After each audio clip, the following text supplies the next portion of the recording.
बहुत समय पहले ब्रह्मदत्त नामक राजा राज करते थे। तब बोधिसत्व का जन्म एक निर्धन परिवार में हुआ था। जब वे बड़े हुए तो उन्होंने जीवन यापन के लिए एक धनी सेठ के यहाँ मजदूरी का काम शुरू किया। एक दिन बोधिसत्व ने अपना नाश्ता करने के लिए एक दुकान से 4 भाग में बंटा हुआ खट्टा दली खरीदा और उसे लेकर अपने खेती के काम पर जा रहे थे।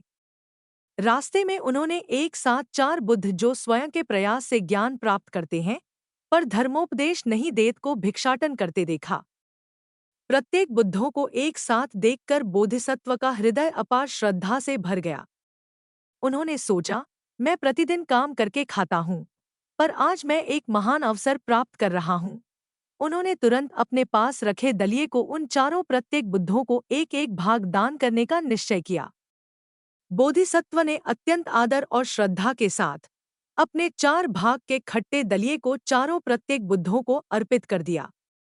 दान देने के बाद बोधिसत्व ने उन्हें नमस्कार किया और जब तक वे उनकी आंखों से ओझल नहीं हो गए, उन्हें देखते रहे।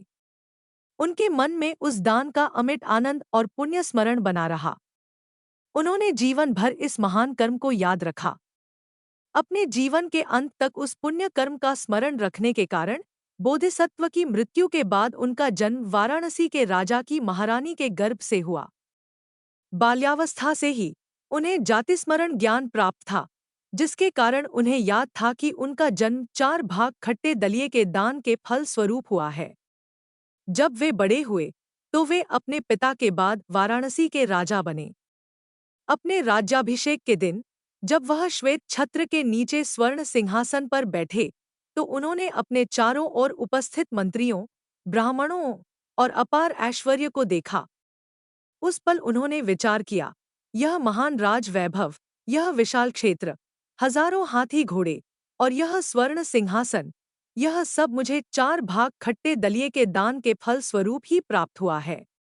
बुद्ध ने कथा समाप्त करते हुए भिक्षुओं से कहा, उस समय जो खट्टे दलिये का दान करने वाला सेवक था वह कोई और नहीं बल्कि मैं, तथागत, ही था।